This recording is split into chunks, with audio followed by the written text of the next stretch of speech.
Hi hello ನಮಸ್ತೆ, ನಾನು ರಾಜು ಅಷ್ಟೇ. ನೀವು ನೋಡ್ತಿದ್ದೀರಾ center point Kannada YouTube channel. Dharmasthala ಕೇಸ್ಗೆ ಸಂಬಂಧಪಟ್ಟಂತೆ ಇದೀಗ ಸುಜಾತ ಭಟ್ ಅವರು ಒಂದು ಬ್ರೇಕಿಂಗ್ ನ್ಯೂಸನ್ನು ಕೊಟ್ಟಿದ್ದಾರೆ. ಈಗಾಗಲೇ SIT ವಾಸದಲ್ಲಿರುವಂಥ ಭೀಮನ ಕುರಿತು ಸುಜಾತ ಭಟ್ ಅವರು ಇದೀಗ ಹೊಸದೊಂದು ಬ್ರೇಕಿಂಗ್ ನ್ಯೂಸ್ ಅವರು ಕೊಟ್ಟಿದ್ದಾರೆ. ಹಾಗಾದರೆ SIT ವಿಚಾರಣೆಯಲ್ಲಿ ಸುಜಾತ ಭಟ್ ಅವರು ಭೀಮನ ಬಗ್ಗೆ ಏನು ಹೇಳಿದರು? SIT ಎನ್ಕ್ವೈರಿ ನಡೆದ ನಂತರ ಮಾಧ್ಯಮಗಳಿಗೆ ಸ್ಪಷ್ಟನೆ ಕೊಟ್ಟಂಥ ಸುಜಾತ ಭಟ್ ಅವರು ಮಾಧ್ಯಮಕ್ಕೆ ಭೀಮನ ಬಗ್ಗೆ ಏನು ಹೇಳಿದ್ರು, ಜೊತೆಗೆ ತಾನು ತೆಗೆದುಕೊಂಡಿರುವಂಥ ಅಥವಾ ತನ್ನ ಫೋನನ್ನು ಯಾರು ಇಟ್ಕೊಂಡಿದ್ದಾರೆ, ಇವೆಲ್ಲವನ್ನು ನೋಡೋಣ.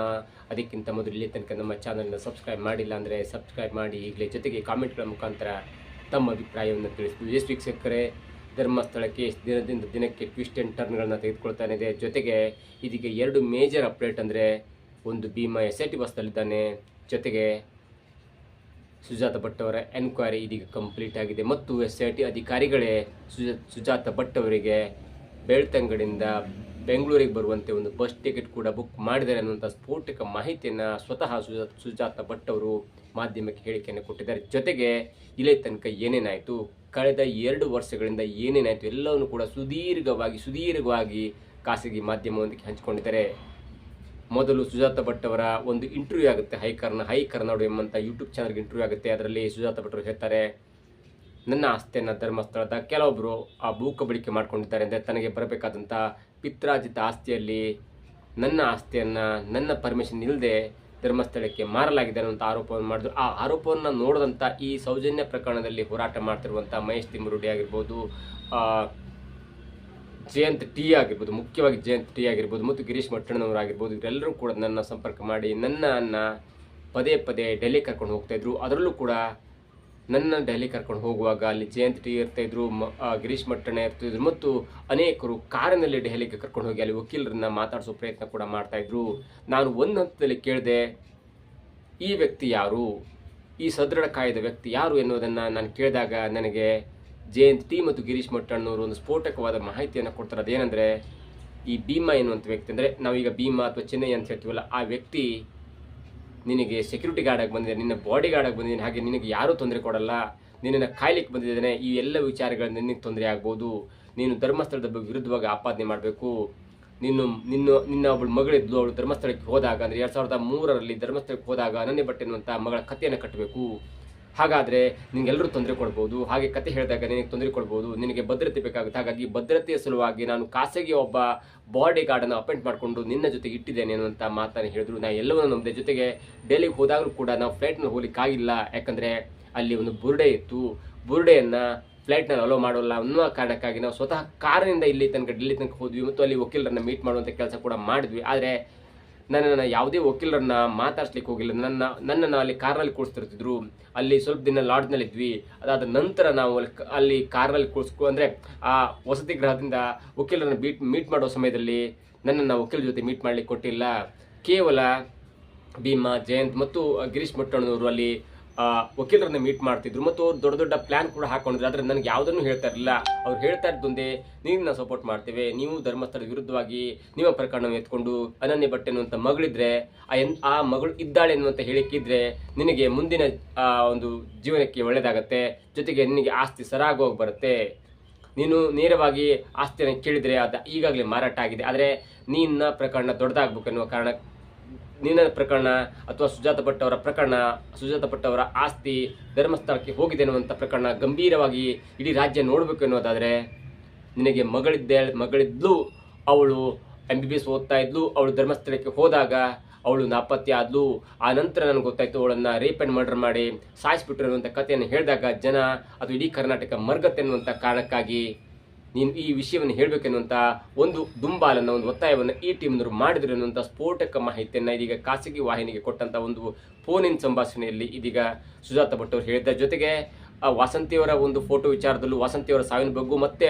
ದ್ವಂದ್ವ ನಿಲುವನ್ನು ಕೂಡ ಹೇಳಿದ್ದಾರೆ. ಯಾಕಂದರೆ ವಾಸಂತಿ ಬದುಕಿದ್ದಾಳೆ ಎನ್ನುವಂಥ ಮಾತನ್ನು ಕೂಡ ಹೇಳ್ತಾರೆ, ಜೊತೆಗೆ ವಾಸಂತಿ ಸತ್ರ ಬಗ್ಗೆ ನನಗೆ ಅನುಮಾನ ಇದೆ ಎನ್ನುವಂಥ ಮಾತನ್ನು ಕೂಡ ಹೇಳ್ತಾರೆ. ಹಾಗಾಗಿ ಸುಜಾತ ಭಟ್ ಅವರಿಗೆ ಎಲ್ಲೋ ಒಂದು ಕಡೆ ಏನು ಹೇಳಬೇಕಂದು ಗೊತ್ತಾಗ್ತಿಲ್ಲ, ಯಾಕಂದರೆ ಅವರಿಗೆ ಏನೋ ಮಾಡಲಿಕ್ಕೆ ಹೋಗಿ ಏನೋ ಆಯಿತು ಎನ್ನುವಂಥ ಒಂದು ಗೊಂದಲ ಕಾಡ್ತಾ ಇದೆ ಅಂತ ಹೇಳ್ಬೋದು. ಆದರೆ ಒಂದು ಸ್ಪಷ್ಟತೆ ಅಂದರೆ, ಅವರು ಹೇಳಿದ್ರಲ್ಲಿ ಎಲ್ಲವೂ ಸುಳ್ಳು ಅಂತ ಹೇಳಲಿಕ್ಕಾಗಲ್ಲ, ಆದರೆ ಕೆಲವೊಂದು ಸ್ಪಷ್ಟತೆಯನ್ನು ನಾವು ನೀಡೋದಾದರೆ, ಭೀಮಾ ನೋಡ್ಲಿಕ್ಕೆ ನಮಗೂ ಅನಿಸಿತ್ತು ಒಬ್ಬ ಸದೃಢ ಕಾಯ್ದ ವ್ಯಕ್ತಿ, ಅವನನ್ನ ಬಾಡಿ ಗಾರ್ಡ್ ಅಂದ ಕೂಡಲೇ ಎಲ್ಲರೂ ಕೂಡ ನಂಬ್ತಾರೆ, ಆ ಲೆವೆಲ್ಗೆ ಇದ್ದಾನೆ ಪುಣ್ಯಾತ್ಮ. ಹಾಗಾಗಿ ಈ ತಂಡದವರು ಕೂಡ ಸುಜಾತ ಭಟ್ ಅವರಿಗೆ ಯಾವುದೇ ಡೌಟ್ ಬರದ ಹಾಗೆ, ಯಾವುದೇ ಒಂದು ಗೊಂದಲ ಬರದ ಹಾಗೆ, ಮತ್ತು ಏನಾದರೂ ನಾವು ಇಂತಿಂಥ ವ್ಯಕ್ತಿ ಹೀಗೆ ಮಾಡ್ಲಿಕ್ಕೆ ಬಂದಿದ್ದಾನೆ, ಇವನು ಬುರುಡೆ ಮನುಷ್ಯ ಅಥವಾ ಇವನು ನೂರಾರು ಹೆಣಗಳನ್ನು ಹೂತಾಕಿದ್ದಾನೆ ಅನ್ನುವಂಥ ಒಂದು ವಿಷಯವನ್ನು ಈಗಲೇ ಹೇಳಿಬಿಟ್ರೆ ಅದು ಸೀಕ್ರೆಸಿ ಮೇಂಟೈನ್ ಆಗಲ್ಲ. ಮತ್ತು ಸುಜಾತ ಭಟ್ ಎಲ್ಲೋ ಒಂದು ಬೇರೆ ಕಡೆಗೆ ಆ ವಿಷಯವನ್ನು ಲೀಕ್ ಮಾಡಿದ್ರೆ ನಮ್ಮ ಇಡೀ ಒಂದು ತಂತ್ರ ಅಥವಾ ನಮ್ಮ ಇಡೀ ಪ್ಲಾನ್ ಹೈಜಾಕ್ ಆಗುತ್ತೆ ಅಥವಾ ಎಕ್ಕುಟ್ಟು ಹೋಗುತ್ತೆ ಅನ್ನೋ ಕಾರಣಕ್ಕಾಗಿ ಎಲ್ಲವನ್ನೂ ಕೂಡ ಈ ಟೀಮ್ ಒಂದು ಸೀಕ್ರೆಸಿ ಮೇಂಟೈನ್ ಮಾಡಿದಂಥ ಚಾನ್ಸ್ ಕೊಟ್ಟಿದೆ. ಹಾಗಾಗಿ ಈ ವಿಷಯ ಇದೆಯಲ್ಲ, ಸುಜಾತ ಭಟ್ ಅವರು ಹೇಳಿದ ಪ್ರಕಾರ ಭೀಮಾ ಎನ್ನುವಂಥ ವ್ಯಕ್ತಿ ನನಗೆ ಬಾಡಿ ಗಾರ್ಡ್ ಆಗಿದ್ರು ಎನ್ನುವಂಥ ಅವರ ಹೇಳಿಕೆ ಇದೆಯಲ್ಲ, ಅಂದರೆ ಅವರ ತಂಡದ ಹೇಳಿಕೆ ಇದೆಯಲ್ಲ, ನಿನ್ಗೆ ಯಾವುದೇ ಭಯ ಇಲ್ಲ, ಇನ್ನು ಮುಂದೆ ಇವರು ಬಾಡಿ ಗಾರ್ಡ್ ಆಗಿರ್ತಾರೆ, ನೀನು ಹೋದಲ್ಲಿ ಬಂದಲ್ಲಿ ಅಥವಾ ನೀನು ಬೇರೆ ಕಡೆಗೆ ಈ ಸಾರ್ವಜನಿಕ ಎಲ್ಲರೂ ಹೋಗ್ಬೇಕಂದ್ರೆ ಇವರು ಅಂದರೆ ಭೀಮಾ ಎನ್ನುವಂಥ ವ್ಯಕ್ತಿ ನಿನಗೆ ಬಾಡಿ ಗಾರ್ಡ್ ಆಗಿರ್ತಾರೆ, ಹಾಗಾಗಿ ನಿನ್ಗೆ ಯಾರಿಂದ್ರೂ ತೊಂದರೆ ಆಗಲ್ಲ, ನಿನ್ನ ಜೊತೆಗೆ ಇರ್ತಾರೆ ಅನ್ನುವಂಥ ಮಾತಿದೆ. ಆ ಮಾತಿಂದ ಸುಜಾತ ಭಟ್ರು ನಂಬಿರುವಂಥ ಸಾಧ್ಯತೆ ಕೂಡ ಇದೆ. ಮತ್ತು ಒಂದು ವಿಷಯ ಎಲ್ಲರಿಗೂ ಅರ್ಥ ಆಗುತ್ತೆ, ಇಂದ್ರ ಸದೃಢ ಕಾಯ್ದೆ ವ್ಯಕ್ತಿ ಅಂದ ಕೂಡಲೇ ಸೇಫ್ಟಿ ಆಗಿರ್ತಾರೆ, ಆ ಕಡೆ ಯಾರು ಬರಲ್ಲ ಅನ್ನುವಂಥ ಒಂದು ಯೋಚನೆ ಇದೆ. ಆ ಯೋಚನೆ ಬರುವಾಗ ನಂಬಿಸಿದ ಒಂದು ಪ್ರಕರಣಕ್ಕೆ ಈಗ ಟ್ವಿಸ್ಟ್ ಬರ್ತಾ ಇದೆ. ಮತ್ತು ಸುಜಾತ ಭಟ್ ಅವರಿಗೆ ಎಲ್ಲೋ ಒಂದು ನಂಬಿಕೆ ಆಯಿತು, ಹೌದು ಇವರು ಬಾಡಿ ಗಾರ್ಡೇ, ಯಾಕಂದ್ರೆ ಗಟ್ಟಿ ಮನುಷ್ಯ, ಗಟ್ಟಿಮುಟ್ಟಾಗಿದ್ದಾನೆ, ಹಾಗಾಗಿ ನಮ್ಮ ಟೀಮ್ ಕೂಡ ನನ್ನ ಪರವಾಗಿ ಕೆಲಸ ಮಾಡ್ತೇನೆ ಅನ್ನುವಂಥ ಒಂದು ನಂಬಿಕೆ ಬಂದಿರುವಂಥ ಸಾಧ್ಯತೆ. ಹೀಗಾಗಿ ಸುಜಾತ ಭಟ್ ಅವರು ಈಗ ಹೇಳಿಕೆ ಕೊಟ್ಟ ಹೇಳಿಕೆ ಇದೆಯಲ್ಲ, ಅಂದರೆ SITಗೆ ಕೊಟ್ಟಂಥ ಹೇಳಿಕೆ ಇದೆಯಲ್ಲ, ಅದು ಈಗ ಒಂದು ದೊಡ್ಡದಂತ ಟರ್ನ್ ಅಂತ ತೆಗೆದುಕೊಳ್ಳುತ್ತೆ. ಮತ್ತು ಸುಜಾತ ಭಟ್ ಅವರು SIT ಅಧಿಕಾರಿಗಳ ವಿರುದ್ಧ ಯಾವುದೇ ಒಂದು ಮಾತಾಡಲಿಲ್ಲ ಮತ್ತು ಹೇಳಿದ್ದಾರೆ, ನನಗೂ ಸಾಕಾಗ್ಬಿಟ್ಟೆ, ನಾನು ಏನು ಮಾಡ್ಲಿಕ್ಕೆ ಹೋದೆ, ನಾನು ಏನೋ ಆಯಿತು ಎನ್ನುವಂಥ ಒಂದು ವಿಷಯವನ್ನು ಕೂಡ ಹೇಳಿದ್ದಾರೆ. ಯಾಕಂದರೆ SIT ತಂಡದವರು ನನ್ನ ಎಲ್ಲವನ್ನು ಎನ್ಕ್ವೈರಿ ಮಾಡಿದ್ರೆ ನಾನು ಎಲ್ಲವನ್ನು ಮನಸ್ಸು ಬಿಚ್ಚಿ ಹೇಳ್ಬಿಟ್ಟಿದ್ದೇನೆ, ಅಲ್ಲಿ ಯಾವುದೂ ಮುಜುಗರ ಇಲ್ಲ, ಅದು ಯಾವುದೂ ಇಲ್ಲ.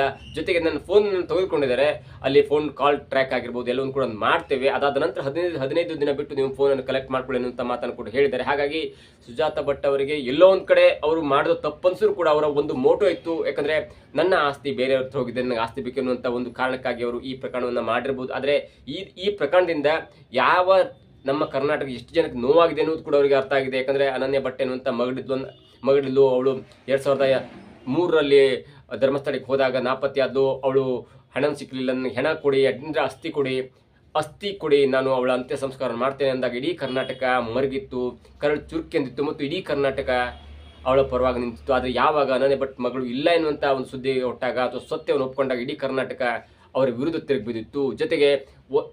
ಜೊತೆಗೆ ಕರ್ನಾಟಕ ಜನತೆ ಬೇಸರವನ್ನು ಮಾಡ್ಕೊಂಡಿತ್ತು. ಆದರೆ ಎಲ್ಲೋ ಒಂದು ವಯಸ್ಸಾಗಿದೆ, ಸಣಕಲು ದೇಹದ ಒಂದು ವೃದ್ಧಿ ಎನ್ನುವ ಕಾರಣಕ್ಕಾಗಿ ಬೇಡಪ್ಪ ಇವ್ರು ಬಿಟ್ಬಿಡಿ, ಆ ಭೀಮನ ಹಿಡ್ಕೊಳ್ಳುವ ಅಥವಾ ಭೀಮನ ಹಿಂದಿದ್ದಂಥವ್ರು ಹಿಡ್ಕೊಳ್ಳುವ ಅನ್ನುವಂಥ ಮನಸ್ಥಿತಿ ಕೂಡ ಬಂದಿತ್ತು. ಆದರೆ ಇದೀಗ ಒಂದು ಸತ್ಯವಾದ ಮಾಹಿತಿಯ ಪ್ರಕಾರ ಸುಜಾತ ಭಟ್ ಅವರು ಹೇಳಿದ್ದಾರೆ, ಇಲ್ಲ ಭೀಮಾ ಎನ್ನುವಂಥ ವ್ಯಕ್ತಿ ನನಗೆ ಬಾಡಿ ಗಾರ್ಡ್ ಆಗಿ ಇದ್ರು ಎನ್ನುವಂಥ ನಮ್ಮ ತಂಡದನ್ನ ಹೇಳಿಕೆಯನ್ನು ನಂಬಿಟ್ಟೆ ಎನ್ನುವಂಥ ಮಾತನ್ನು ಕೂಡ ಹೇಳಿದ್ದಾರೆ. ಜೊತೆಗೆ ತನ್ನ ಫೋನ್ ಈಗ SIT ವಸ್ತಲ್ಲಿದೆ, ಅವ್ರು ಏನು ಬೇಕಾದ್ರೆ ಎನ್ಕ್ವೈರಿ ಮಾಡ್ಕೊಳ್ಳಿ, ಯಾಕಂದ್ರೆ ಕಾಲ್ ಟ್ರ್ಯಾಕ್ ಆಗುತ್ತಲ್ಲ, ಅದು ಯಾರ್ಯಾರು ಬಂತು, ಎಲ್ಲಿ ಹೋಯ್ತು ಎಲ್ಲವೂ ಕೂಡ SIT ತಂಡದವರು ಇಟ್ಕೊಂಡಿದ್ದಾರೆ, ಅವ್ರು ಇಟ್ಕೊಳ್ಳಿ, ಅವರು ಕೂಡ 15 ದಿನ ಬಿಟ್ಟು ಫೋನ್ ಕಲೆಕ್ಟ್ ಮಾಡ್ಲಿಕ್ಕೆ ಹೇಳಿದ್ದಾರೆ. ಹಾಗಾಗಿ ನನಗೆ ಇಲ್ಲಿ ಮುಕ್ತಿ ಸಿಕ್ಕಿದೆ ಎನ್ನುವಂಥ ಒಂದು ಕಾನ್ಫಿಡೆಂಟ್ ಆದಂಥ ಒಂದು ಮಾಹಿತಿಯನ್ನು ಇದೀಗ ಸುಜಾತ ಭಟ್ ಅವರು ಖಾಸಗಿ ಮಾಧ್ಯಮಕ್ಕೆ ಕೊಟ್ಟಿದ್ದಾರೆ. ಇವೆಲ್ಲವನ್ನು ನೋಡ್ತಿದ್ರೆ ಒಂದು ಕಡೆ ಸುಜಾತ ಭಟ್ ಅವರು ಓಕೆ, ಅಂದರೆ ನೀವು ಆರೋಪ ಮಾಡಿದವರನ್ನೇ ಕೂಡ ನೀವು ಅಪರಾಧಿ ಅಂತ ಹೇಳಿಕ್ಕಾಗಲ್ಲ, ಯಾಕಂದರೆ ಕೇವಲ ಆರೋಪವನ್ನು ಮಾಡಿದರೆ ಯಾವುದೋ ಒಂದು ಕೊಲೆ ಸುಲಿಗೆ ಏನೂ ಮಾಡಿಲ್ಲ. ಒಂದು ವೇಳೆ ಅಂಥದ್ದೇನು ಟ್ರಾನ್ಸಾಕ್ಷನ್ ಆಗಿದ್ರೆ, ಕೋಟಿ ಹಣದ ವ್ಯವಹಾರ ಆಗಿದ್ರೆ ಅವರನ್ನು ಕೂಡ ಅಪರಾಧಿ ಅಂತ ಹೇಳ್ಬೋದು. ಸುಜಾತ ಭಟ್ ಅವರು ಸದ್ಯದ ಮಟ್ಟಿಗೆ ಈಗ ನೇರಳರಾಗಿದ್ದಾರೆ. ಆದರೆ ಈ ಬುರುಡೆ ಹಿಂದಿನ ಸತ್ಯ, ಬುರುಡೆ ಏನು ಕತೆ, ಬುರುಡೆ ತಂದವರು ಯಾರು, ಆ ಬುರುಡೆ ಎಲ್ಲಿಂದ ಬಂತು ಎನ್ನುವುದು ಕೂಡ ತನಿಖೆಯಿಂದ ಗೊತ್ತಾಗಬೇಕಿದೆ. ಇದರ ಮುಂದುವರೆದ ಭಾಗವಾಗಿ ಜಯಂತ್ ಅವರ ಮನೆ ಮೇಲೂ ಕೂಡ SIT ಸರ್ಚ್ ಮಾಡ್ತಿದೆ. ಯಾಕಂದ್ರೆ ಅವರ ಸ್ಥಳ ಸಮಾಚಾರ, ಯಾಕಂದ್ರೆ ಭೀಮಾ ಕೂಡ ಅಲ್ಲಿದ್ದ, ಜಯಂತ್ ಟಿ ಅವರ ಮನೆಯಲ್ಲಿ ಇದ್ದ ಎನ್ನುವಂಥ ಮಾಹಿತಿ ಪ್ರಕಾರ SIT ತಂಡದವರು ಇದೀಗ ಜಯಂತ್ ಟಿ ಮನೆಯ ಮೇಲೆ ದಾಳಿ ಮಾಡಿ ಅಥವಾ ಸರ್ಚ್ ಮಾಡ್ತಾ ಇದ್ದಾರೆ. ಜೊತೆಗೆ ಈ ಭೀಮನನ್ನು ಕರ್ಕೊಂಡು ಹೋಗಿ ಮಂಡ್ಯ, ಸತ್ಯಮಂಗಲ, ಹೀಗೆ ಬೇರೆ ಕಡೆ ಎಲ್ಲಿದ್ದ ಎಲ್ಲವೂ ಕೂಡ ತನಿಖೆ ಆಗ್ತಿದೆ. ಇವೆಲ್ಲದರ ನಡುವೆ ಇದೀಗ ಸುಜಾತ ಭಟ್ ಅವರು ಹೇಳಿದಂಥ ಒಂದು ಮಾತಿದೆಯಲ್ಲ, ಅದು ಈಗ ಒಂದು ದೊಡ್ಡದಂಥ ತಿರುವು ಕೂಡ ಪಡ್ಕೊಂಡಿದೆ. ಇದಾಗಿತ್ತು ಇವತ್ತಿನ ವಿಶೇಷ. ನೋಡ್ತಾ ಇರಿ centre point Kannada YouTube channel.